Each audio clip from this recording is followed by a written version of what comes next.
We're here in Bilbao. The Champions League is back. Mikel Arteta ready to speak ahead of tomorrow's game. We've got interviews with players. We've got some hard truths that I need to own up to. And, of course, a reaction to the very frustrating Premier League action that we witnessed yesterday. This is today's Arsenal News Show.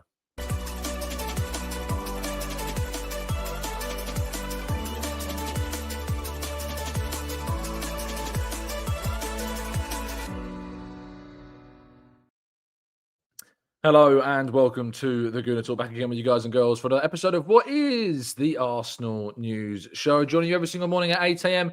UK time. Thank you so much, as always, for tuning in and making this a part of your morning routines. It is greatly appreciated. Hope you're doing good. Hope you're doing well. Thank you so much for listening. As I said before, I'm here currently in Bilbao. Arrived late last night from the UK ahead of this week of Arsenal European action. We've got Mikel Arteta's press conference this evening. We've got an early kickoff tomorrow, of course, as well, 5:45 in the UK too. But it's going to be an interesting game. I've heard a couple of things. Actually, the taxi driver that I had take me from the airport to the hotel was talking about how they pretty much rested the majority of their players at the weekend. They lost 1-0 at home in the Basque Derby to Deportivo Alaves. But rested quite a few of their players for this game in the Champions League. They're taking it extremely seriously. Arsenal, of course, as well, resting the likes of Declan Rice too, and brought up plenty of their top players in the second half to give them a rest going into this game also. So it's set to be quite the interesting fixture. But you'll be able to get all of the updates from Arteta's press conference a little bit later on this afternoon on the Football.London website. Good morning to those joining us live in the chat box. Good morning to Matt G, to Brian, to Gary, to Gruntley Poos. We've got Barry and Gary. We've got Loga and James, Blackshine, Rowan. We've got Chima. We've got Claire in the chat, Martin. We've got Amesy. We've got Vincent. We've got Glenn. Good morning to you all. Thank you so much, as always, for tuning in. Greatly appreciate it. Matt's been a member now for 34 months on the channel. Absolutely incredible. Morning, TGT gang. Great to meet you on Saturday, Tom. Keep smashing it. Thank you, Matt. It was a pleasure to meet you too, my friend.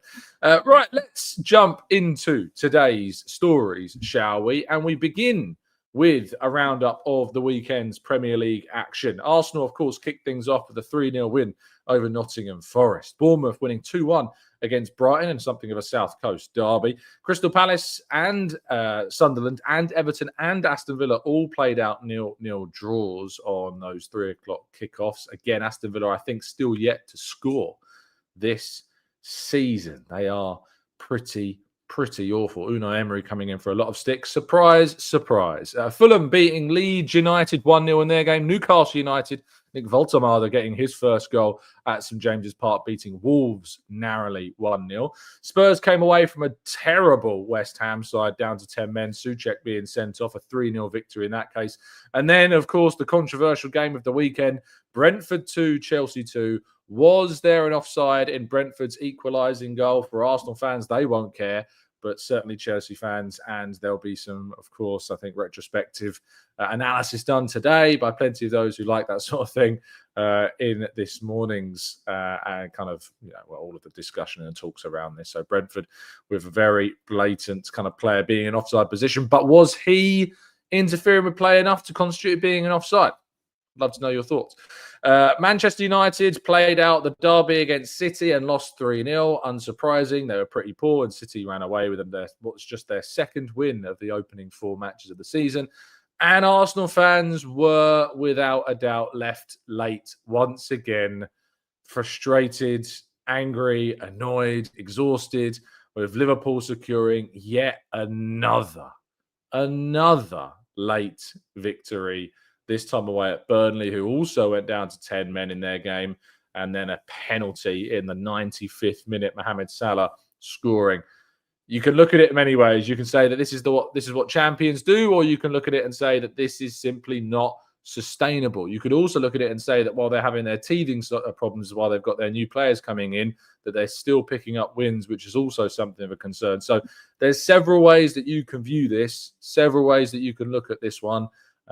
Let me know how you're looking at Liverpool in the comment section below. But it is very, very, very frustrating that there is obviously a level of fortune with Liverpool right now that I'd been saying all last season. The fortune that Liverpool had last season was unrivaled. Will it run out? That's all we can hope. We can just hope that it does indeed run out. I need to hold my hands up to something. Yesterday, of course, we did our reaction show breaking down all of the latest from the game against Nottingham Forest, and I have to hold my hands up because sometimes we do rewatches, and I always try and do rewatches, of course, of the game, so I've got a better understanding of what happened. But in the cold light of day, I have to say I did indeed underrate the performance of Ethan Nwaneri against Forest. Definitely. So hands are held aloft on this one. Please accept my broadest and most sincere apologies on the way in which I spoke kind of very much underwhelmed, but not even kind of, just underrating the performance of Ethan Nwaneri, who had a very decent game. He was good. He was very good against Nottingham Forest, and I think I missed quite a bit of his performance. If you want to know the reason as to why, I think it just comes from the fact that I'm extremely busy, and I think I missed some of the smaller details that you don't necessarily see from kind of the little turnovers and transitions, the passes, the confidence on the ball. I think I missed that while I'm doing 3 writing jobs while, of course, the game is going on. So I'm going to miss a couple of things here and there, and I definitely missed the contributions, I think, of Nwaneri. And I only really spotted some of the downsides of the performance, like the misplaced passes and the missed shot, etc., and so on. So there you go. But what's the point of having a mind if you don't change it, eh? You know, you shouldn't be tied to your opinions like they're something that should never, ever be thought about or reflected on. So it's a lesson to me and others, of course, to change their minds when indeed you are presented with what is clear evidence as to the contrary. After the game, though, I did speak to Victor Gyokeres, and you can read the interview on the Football.London website. I'll read you a couple of excerpts from the interview with our new Swedish striker. I asked the player if before his arrival he was aware of kind of the hype, the pressure, the expectation that Arsenal fans had about the striker position and the striker signing in particular, and how, of course, he reacts to that. And he says, I wanted to get here and get going. And yeah, of course, it's going to be pressure in a very, very big club. You know that. Just trying to make the best when you're out on the pitch and just don't think about it too much. And I think that's important for him to kind of just put all of that pressure to one side, to play through the expectations, because we all know how much of a kind of a burden there is on the weight of Gyokeres' shoulders. The idea that he is the man that's going to take Arsenal to that next level, that is massive. We all know that. We all know how big of an emphasis there was. And I also asked him about the fact that, you know, Kai Havertz, who didn't start ahead of him against Manchester United, but also has immediately got injured. And obviously, Gyokeres came off against United for Havertz. And Havertz was arguably slightly better than him, I thought, at Manchester United. And had, of course, Havertz not suffered that knee injury, there's no guarantees that Gyokeres would be starting every single game, because we have 2 very good centre-forward options in Gyokeres and Havertz. And so I asked him whether in some ways Havertz's injury was something of a blessing in disguise for him as a brand new signing, because it guarantees him more minutes. It gives him the opportunity to stay on the pitch arguably longer. And for a new signing, you want to get more exposure. And he says, you know, of course, you always want minutes. And yeah, you get into it easier when you play more, of course. But it's not because someone else is injured that you want to play. You want to perform and show that you deserve to be on the pitch. And that's what I'm trying to do. And I thought that was a very good response, considering, you know, you don't want to really hear the player turn around and be like, yeah, it's great that your teammate is injured and I'll get minutes. No, he feels that he's earned those minutes. He's earned that time on the pitch. And of course, that's the expectation. There's a couple more quotes. If you want to go and read that piece, you can go and do so on my Football.London page, and I have tweeted it across my platform as well. Moving forwards, though, and of course, today we will have an open training session back in the UK. So those reporters that have not yet travelled out here to Spain, that are going to be in attendance, will get a glimpse of who is and who isn't available. Of course, there's a few players that we're looking out for here. The main 2 are William Saliba and, of course, Martin Odegaard. Now, William Saliba did return to full training on Friday. He completed the session on Friday, to my understanding, but spoke, of course, as Mikel Arteta told us in the press conference after the session, and said, you know, I just feel like I need a few more days before I take on a potential game. So will Saliba be involved in the session this morning? We will find out. I think they had a day off on Sunday. We would have had a session on Monday, which, of course, is today. But it would have been all about recovery, of course, on the Sunday. But only 2 days off before this game against Athletic Club. Same for Athletic Club, of course, as well. They played on Saturday. As I mentioned, they lost to Deportivo Alaves. But they did rest quite a few of their players ahead of the game on Tuesday night. Who will be involved? Will Odegaard be there? That's the other big one, of course, as well. And Mikel Arteta will be facing the press this afternoon or this evening, a little bit later on in the day here in Bilbao. So kind of a morning and a bit of a mini afternoon to kind of look around the city a little bit before getting stuck in with the press conference and all of the works around that as well. So it'll be interesting to hear what he has to say about, of course, re-entering the Champions League after the disappointment of last season. We'll be hearing from one of the players, of course, as well. We'll be speaking to the media too. I believe it might be a certain goalkeeper. But I'm looking forward to obviously hearing again. And let's see if he snaps back any questions in this press conference. But it's really set up, I think, to be an interesting start to the Champions League campaign. It's one of Arsenal's toughest trips, definitely. Club Brugge and Slavia Prague, you look at and say, you'd probably feel more confident. But Athletic Club are a very good side. They've got some very good players. And even though we beat them in pre-season rather comfortably, it doesn't mean anything in a competitive sense, especially when you have to come to San Mamés, which is a great stadium with a great atmosphere and a really great footballing city is Bilbao. So it is set to be a very exciting one indeed. Perhaps even as exciting as the potential that you can have to protect yourself while you're surfing the internet online. And you need that excitement in your life to be able to just enjoy everything without that little niggling feeling in the back of your head that's like, oh, am I all right using this public Wi-Fi service? I don't know. Well, I've got exciting news for you because you can, of course, get that protection that you need while surfing the net with NordVPN. If you go to nordvpn.com/Gooner, you can get yourself a significant discount off a 1 or a 2-year plan. If you need the superpower to change your geo-digital location, try saying that 10 times.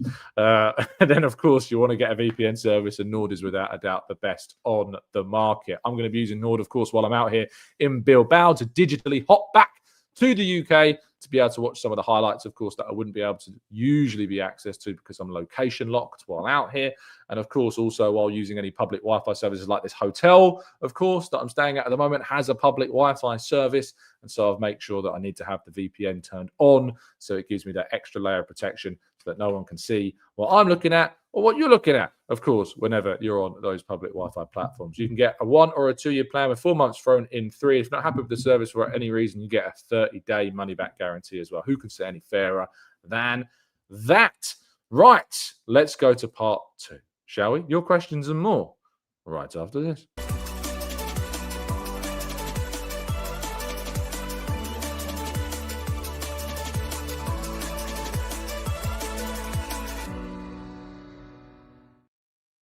Right, this is part 2 of today's show where we'll be jumping into the chat box and tackling as many of your questions as we can. So if you'd like to throw a capital Q, followed by the question that you'd like to ask, now is the time to do that. And we'll try and go through as many of them as possible. Temi, I'm not going to read your super chat out because it involves allegations of corruption. So I'm not going to read your super chat, but I appreciate your super chat indeed. Right, let's go to John. It says, hey, Tom, whilst you're there, will you be meeting up with Bilbo or rather Bilbao Baggins? No. Super High says, did you know if you switch to the US, you can get extended Premier League highlights on YouTube? Wow, there you go. So some good tips from Super High as well, dropping in those VPN tips. Mark says, hey, Tom, I think when it comes to Liverpool's start so far, it would be useful to compare Manchester City's 24-25 start, where they were unbeaten in the first 9 matches and ended up losing 4 games. It's a really good point. Man City, of course, did suffer that injury to Rodri during those opening games of the season before obviously dropping away and then having something of kind of a boost towards the end of the season. But it's impossible to know. It's utterly impossible to know what is going to happen regarding anything related to the league and Liverpool's kind of run of form and what indeed that they would like to achieve this season. It's utterly impossible for them to be able to do that. So for us to do that, for us to have any judgment about that. So let's see. We've got to keep our fingers crossed that indeed the luck and the fortune will run out. But if it doesn't, we've just got to keep doing what we can do. Just keep winning our games. Keep winning every fixture that we get. And as long as we keep doing that, then we give ourselves the best chance, of course, of getting where we want to go. Odsile says, if everyone's fit, who starts? Well, we're going to be doing, of course, our preview tomorrow morning ahead of the game. So if you want to see my lineup, if you want to hear from Mikel Arteta, of course, as well, then indeed you need to tune in for tomorrow morning's show where we'll be doing our preview. So make sure you do indeed look out for that one as well. Let's go to Mark, who says, and those wins were kind of fluky. Yeah, it's fair to say. It doesn't matter who starts, says Steve. We've got a great squad now, of course, and I think that's kind of what Steve's alluding to. And I do agree with you. We've got such a strength in depth, such a quality about this team now that we don't need necessarily to be concerning ourselves too much with who is, who isn't starting. We've got a great squad. So let's enjoy that fact as well. D says, do you think Liverpool can keep up their current knack of winning games last minute with freak incidents? I mean, yes, they could. I just hope that they don't. But of course they could. Of course, it could just be the way they win the league all the rest of the season. They win with late goals. But it's also something that we did quite regularly in the 23-24 season and the 22-23 season. Remember that Reece Nelson goal against Bournemouth? We have done that. In fact, in recent times, in the last season, I'm struggling to think of that. Can you remember a single game last season, 24-25, where Arsenal scored really late on to win a game? Because I know we did a lot in 22-3 and 23-4. But what game did it happen in the 24-5? Brentford away, I feel as though. Or was that a 3-4? That might have been 3-4 now I think about it as well. I'm trying to think if there was one that we scored really late on to win the game. Last season in particular. But Southampton, yeah. Was that a home game against Southampton last season that we scored late? Arsenal.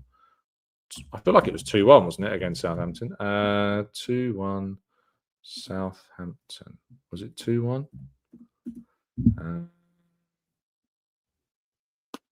Nothing's come up. What was the Southampton game that made me think it was more than that? May 25th. The last game of the season, we scored in the 90th minute of Odegaard. That was the last game of the season. It was kind of dead, wasn't it? So, I mean, yeah, I don't know if we can count that one because it was a dead rubber for Arsenal. It didn't matter. So I'm not going to count that one. I'm kind of talking about when the pressure's on and we've scored a late goal. I can't remember the last time that we did that. Patrick reckons the last one was Luton away in 3-4 when obviously Declan Rice scored in the last minutes to win 4-3 on the day. Jean says, did Liverpool have this many late lucky winners last season? I don't remember that. They did have a number of late winners, I think, in the season. Yes, I remember the Brentford game. Nunez scored late, but I think there was a couple of other examples. Gary says, I disagree. The defense is shocking. Bernardo Silva looks more like Fabio Vieira at the moment, and Rodri looks a shadow of himself. Foden and Haaland doesn't make a team. They aren't great at the moment. Of course, Arsenal will be facing Manchester City on Sunday at the Emirates. Barry says, is Downman getting regular football now? He's on the bench for the first team. I mean, he's going to obviously, I think, play for us. I think that if there'll be a consciousness but if Saka comes back, it might be that he goes and plays with the under-21s. He needs to play. He's at a really important point of his career where he does need to get minutes. And that's certainly a question that Arteta needs to answer about that. And Lynn says, Tom, had that been Arsenal winning like that yesterday, the pundits would have said that Burnley were the better team. I have to say that I do think that had Arsenal have won the game yesterday, I feel like the narrative, if they won it in the same way, would have been more so that Arsenal were fortunate, or, Arsenal, if they want to win the league, cannot be going late in the day against Burnley away from home. They need to be winning those games comfortably. Yeah, I think the narrative has been, this is the sign of champions. This is what Liverpool do. I think that's the difference that we would have seen. Matt says, Wolves 3 years ago, Bournemouth at home 2 years ago. I guess City at home when we won 1-0 also counts. Yeah, I guess it does. And Luton away as well. Yeah, the Brentford home game as well, where Havertz scored, I think, a late goal as well. And the Brentford away game also included in that. Beat Brentford with 2 late goals against them. Soup says, to be honest, I'm expecting more that Liverpool will falter because of injuries. They have been so fortunate in that respect. Jano says, Tom, do you think Norgard will make his debut in Bilbao? Does he start? I think there's a really good chance that we do see Norgard. It could start this game. We could decide to give Zubimendi a bit of a rest. It was certainly evident in pre-season that Arteta was very open to giving Norgard games and start him and allow Zubimendi kind of gradually to integrate into the side. So, yeah, I think if he's fully fit And, he trained last week, so we assume he is, and he was just left out of the squad, that there is a good chance that he could start his first game for Arsenal, at the very least, make his debut. And Nketiah as well, where we see him for the first time in this game. Patrick says, does anyone think Bradley's tackle was a clear red card? They really do get the luck of the draw. I'm not sure. I didn't see the game until the end because I was in transit to the airport. So I saw the penalty and I saw the decision. But I'm just looking. I'm looking at an image. It's a still image rather than a video, which always I'm not the best. I'm not. It's just an image. I can see what you mean. The foot, it studs up on the ankle. You could argue that it's high. It's not on his shin, but he doesn't look in control. But again, I haven't seen a video of it, so I can't really judge it without seeing a video. I'm seeing if I can find any other examples of the incident, but I'm just seeing a still image. I'm not seeing anything other, but it doesn't look a good challenge. that's for sure.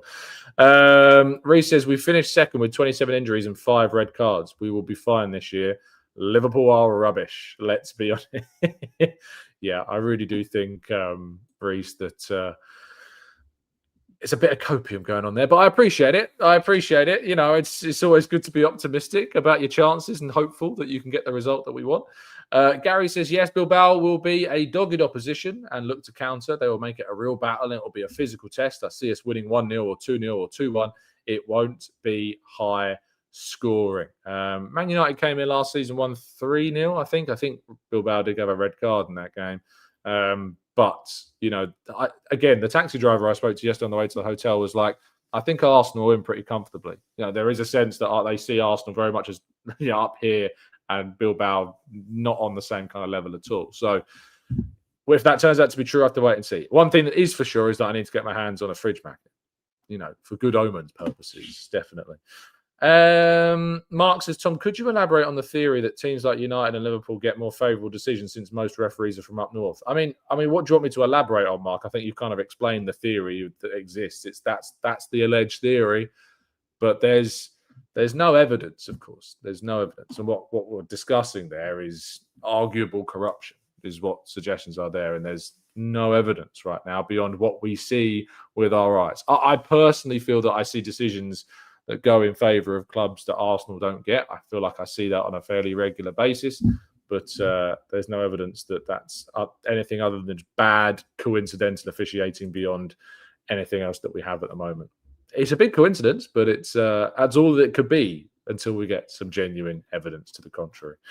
Greenweather says, Tom, do you think the Athletic Club that we are up against are the same as the one in pre-season? No, I think they're going to be better. No doubt about that. It's a more competitive game. It's a club, of course, that have already qualified for the Champions League. So a look to the start of their season, though. Did lose, as I said, the Basque Derby. They lost to Osasuna as well. They did beat Real Betis with 10 men. They beat Rayo Vallecano as well, and Sevilla on the opening day of the La Liga season. Look, we expect to be better, more competitive. They're in the home stadium as well, but they haven't had an amazing start to the season. They haven't had blown teams away. They aren't in form at the moment that would see them qualify for the Champions League. So it could be a good time to play them. I'll say that. It could be a very good time to play them. Aike says, I'd like to see Nketiah come in at some point against Bilbao. He needs to start getting games. If I were him, I'd be feeling left out from all the fun. Tizer says, so far in all of the Arsenal games, I have watched Calafiori seems to be the only one doing a quick ball over the top to turn defenders, which suits Noni, Gyokeres and Eze. Why are others not doing the same? Well, you'd have to ask them, John, wouldn't you? But I see where you're coming from, and it is a good, long ball option that we've got with that. Ben White does tend to do it as well, but he's not been fit at the start of the season, whereas Julian Timber likes to get the ball more so on the floor. So maybe if Ben White starts the game today, that we do see it as well. Carl says, Max Down makes his Champions League bow tomorrow, for the record, as the youngest player ever in the competition. Soup says, we are usually on the end of new rules first, and then they're never enforced again. Yeah, I absolutely empathise with the frustration around that. Jason says, do you think Liverpool should have had a penalty retake as there was a player in the box? Maybe. we're pulling at straws. I get it. I do get it. I understand it. It was a penalty. Like, I'm not gonna sit here really yesterday and be like, they were lucky in terms of decisions. It was a horrendous decision by Hannibal. Never, ever, ever should be putting his hand in that situation. It's so stupid. So stupid. You knew immediately that he'd recognise what he'd done. All that effort, all that work, thrown down the drain for an absolutely ridiculous decision. And I'm assuming he would have been berated by his manager.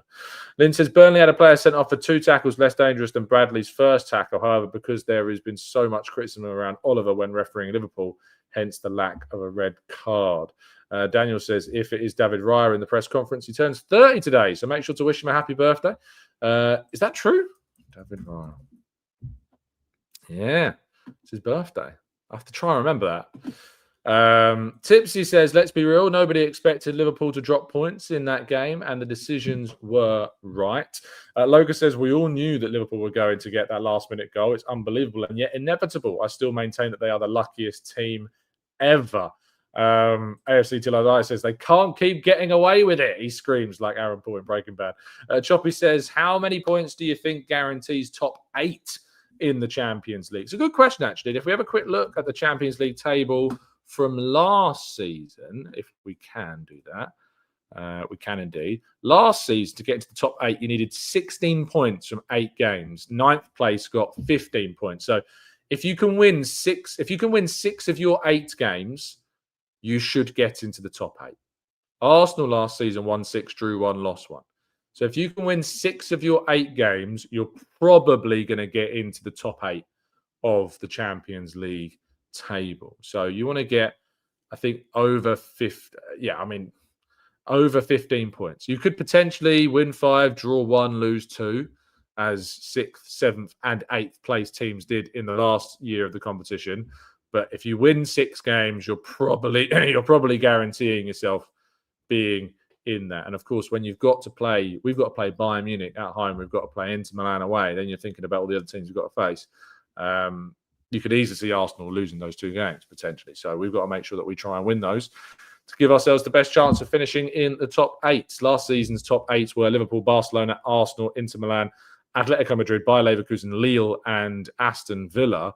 9th place down were Atalanta, Dortmund, Real Madrid, Bayern, Milan, PSV, PSG, Benfica, Monaco, Brest, Feyenoord, Juve, Celtic, Man City, Sporting, and Club Brugge. And then from 25 to 36, who were all eliminated, Dinamo Zagreb, Stuttgart, Shakhtar Donetsk, Bologna, Red Star Belgrade, SK Sturm Graz, Sparta Prague, RB Leipzig, Girona, RB Salzburg, who had a terrible campaign, Slovan Bratislava, and Young Boys, the Swiss team as well. So, but we've got some new entrants, we've got some new teams, we've got some interesting ties, we've got some old favourites like Ajax back in the competition as well, Galatasaray in the competition this time around, Marseille and Pierre-Emerick Aubameyang in the competition. First time Cypriot side Paphos have been involved, Kazakhstan side Kairat, of course, who are coming to the Emirates in January.